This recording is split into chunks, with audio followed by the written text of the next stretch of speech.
Hello, my name is Dr. Samaan Rafeq. I'm an interventional pulmonologist at NYU Langone Medical Center in New York City.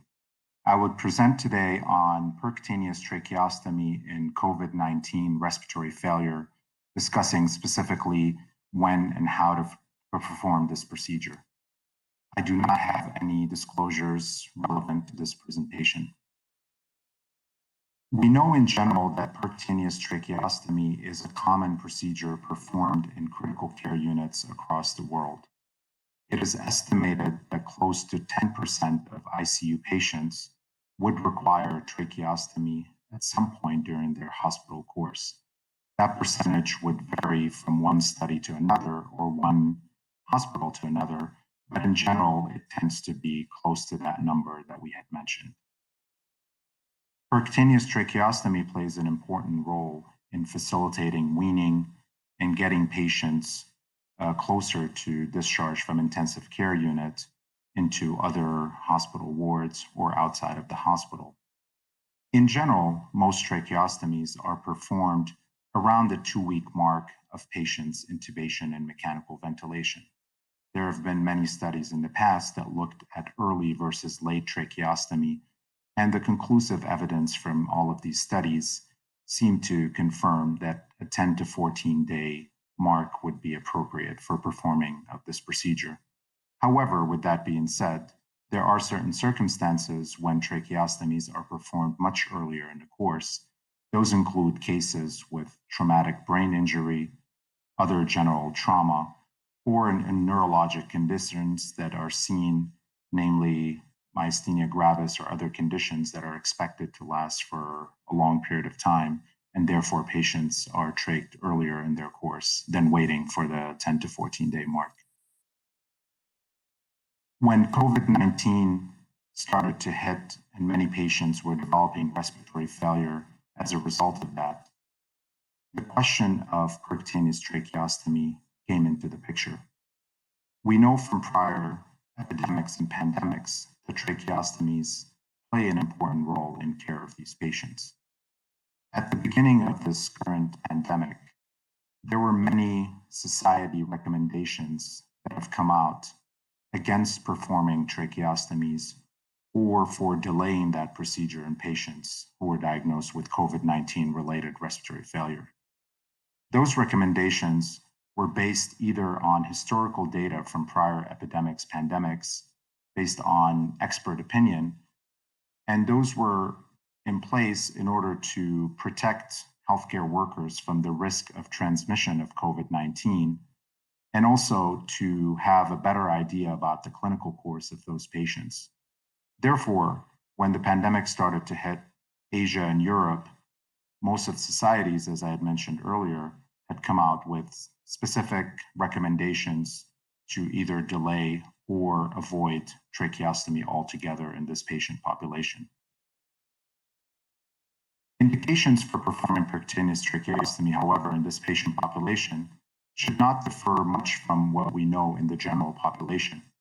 It is for prolonged mechanical ventilation. It is for secretion management, as a lot of patients have difficulty with secretion clearance despite aggressive airway toilet. Those patients tend to have thick secretions, they tend to be weak, and they tend to have poor or depressed cough mechanism.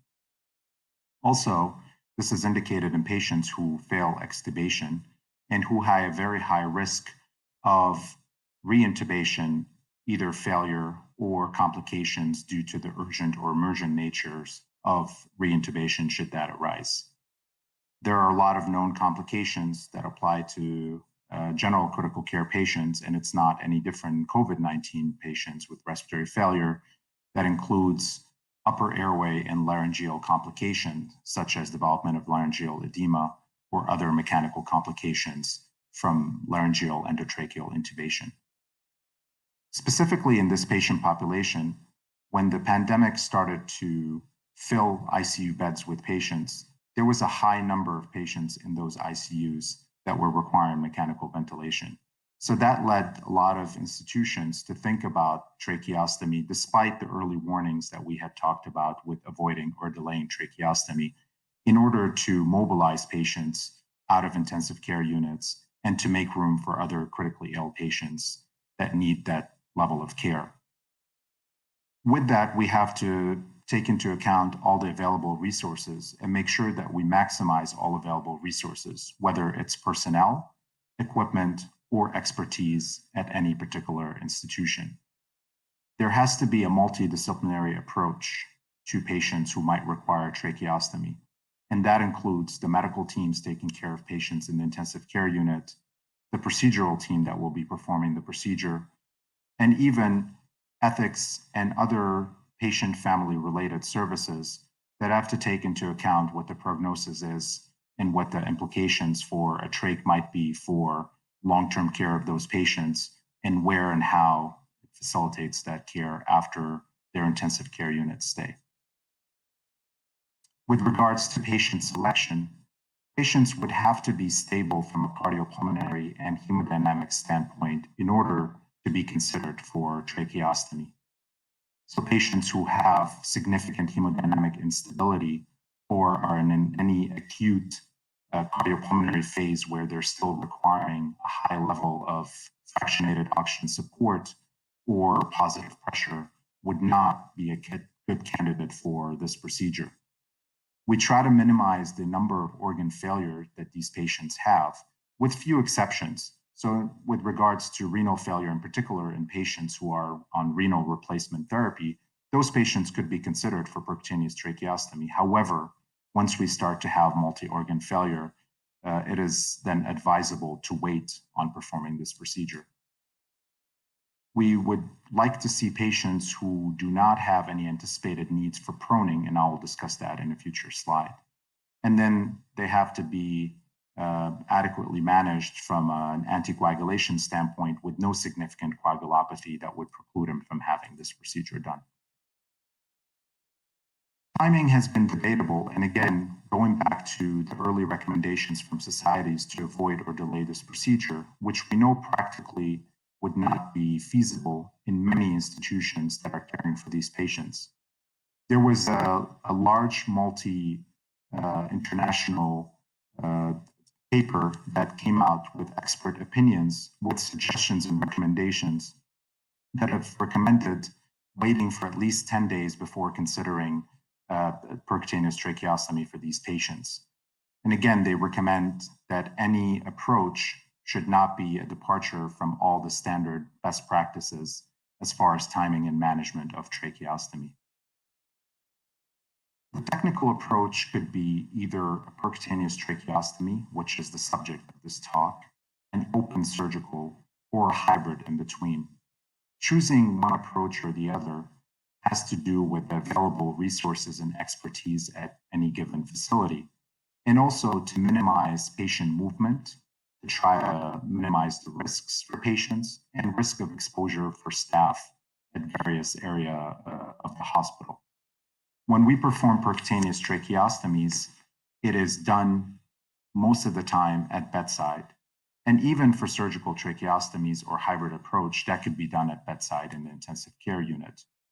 But it is known with prior experience with percutaneous tracheostomy and other respiratory failure conditions that could be safely performed in an intensive care unit at the bedside. The percutaneous tracheostomy technique approach requires a lot of preparation to ensure safety of healthcare providers and to minimize the risk for patients while they're undergoing this procedure. It is advised that this procedure be performed either in a negative pressure room or that HEPA portable filtration system be placed in the room prior to performance of the procedure. There has to be proper protection for staff by using enhanced PPEs, including face masks as well as surgical gowns. We believe that performing a bedside Doppler or ultrasound to evaluate the neck is of value. However, that has not been standard at all institutions, but if that is available, it is always advisable to use that in advance, both to mark the anatomical site and to minimize any risk of bleeding as a result of this procedure. Bronchoscopy guidance is always advised and indicated in this case. And we advise that we minimize the number of people in the room and to limit that to the person who's performing the procedure itself, the person who's performing the bronchoscopy, and a third person to help manage medications as well as the ventilator during the time. It is recommended that during any of the steps, and I will not go into too much details about the technical part because we recommend that people stick with their the baseline performance of these procedures and what they're comfortable in performing and what they've been doing for their practice. However, during times of interruption of closed circuit with the ventilator, we recommend that apnea be performed at that time. After the tracheostomy is placed, it is recommended that a bronchoscopy be performed through tracheostomy, both to confirm the actual position of the tube, as well as to clean any secretions in the airways.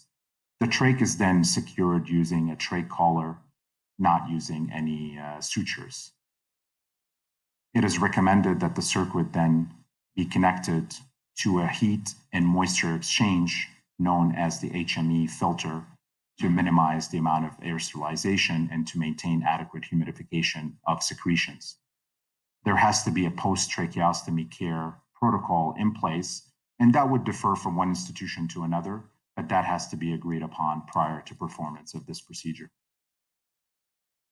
There are some risks and disadvantages to performing tracheostomies in this patient population. We had mentioned earlier that proning should be limited, or proning has to be taken into account when performing this procedure, because proning would be limited after a trach is in place, although it does not fully exclude the performance of the proning. However, that has to be taken into account. Pressure injury is a complication that could arise, as well as aerosolization. There is no clear evidence of difference in effectivity between percutaneous and surgical tracheostomies. As far as outcomes, there are still a lot of question marks in this patient population. Whether this helps with their weaning, as we know in general critically ill patients with respiratory failure, whether it helps to reduce their ICU length of stay, and how that might contribute to their mortality. So many more to come as we gather more information from different centers around the world as far as the outcomes for this procedure. Thank you very much for your attention.